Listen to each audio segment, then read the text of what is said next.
Yo, yo, yo! It is I, Sebastian Conseco, coming at you with some MCU reviews throughout the whole year, leading up to Black Panther: Wakanda Forever, coming this November.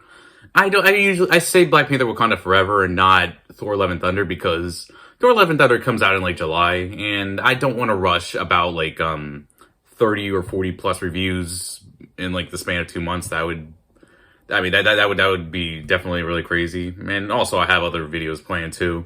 So I'm just going to take my time with these reviews, I'm just going to take my time. So for the first Marvel film that came out in the MCU, the franchise that we probably all know and such, it pretty much rules this world or rules literally any other franchise. The first film in the MCU was Iron Man. Iron Man stars Robert Downey Jr. as Tony Stark, a successful billionaire that funds weapons for war and destruction. He is egotistical and arrogant, but he's also very smart and innovative. Wow, this Tony Stark sure is something. I can't exactly pinpoint what it is. He's an asshole! Whoa, Marty McFly! By the way, that's not what I meant to say. I meant to say that Tony Stark is kind of full of himself and has funded danger, but has no consequences because he's rich. But his life changes when he's kidnapped by a terrorist group known as the Ten Rings. Wow, they've been setting this up from the very beginning. And Tony Stark has to escape by building an iron suit that can get him out of there. This whole event changes the viewpoint of this business, in which Tony Stark wants to do good for the world and create products that would benefit the world, not harm it. This inspires him to be the hero that saves lives, known as Iron Man. But within this, Tony's business partner, Jebediah Stone, doesn't like Tony's changes, and he decides to rival him by creating his own iron robotic suit to take Tony down.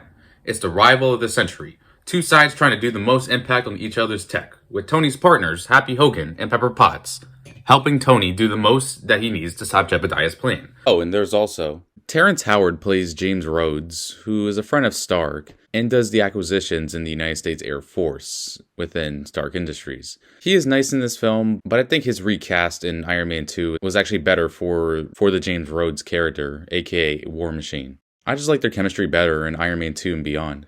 Other than that, the plot of Iron Man was very interesting for the time, and this was at a time where comic book films were being taken a little more seriously, but not as seriously as they were now.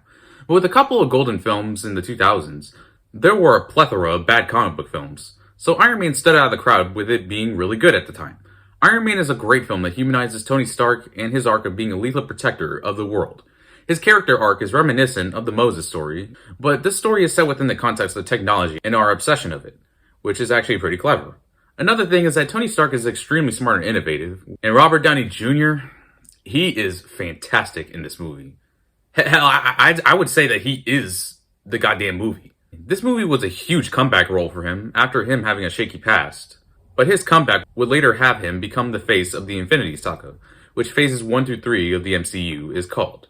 With Jeff Bridges' character, Jebediah Stone, he has a good performance, but near the end of the film, he becomes just a tad cliche with his cliched villain lines and him fighting in a big iron suit. Ooh, so intimidating. But with those nitpicks, Iron Man is a very fun and well-made film. One thing that this film started, however, was the post-credits scene. A post-credits scene is obviously an extra scene that would appear after the credits. One of the first post-credits scenes in film history was the 1980s iconic John Hughes comedy, Ferris Bueller's Day Off.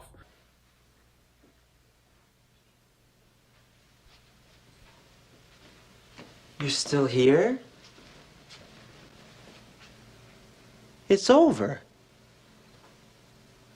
Go home. This was a pretty funny and surprisingly innovative experiment.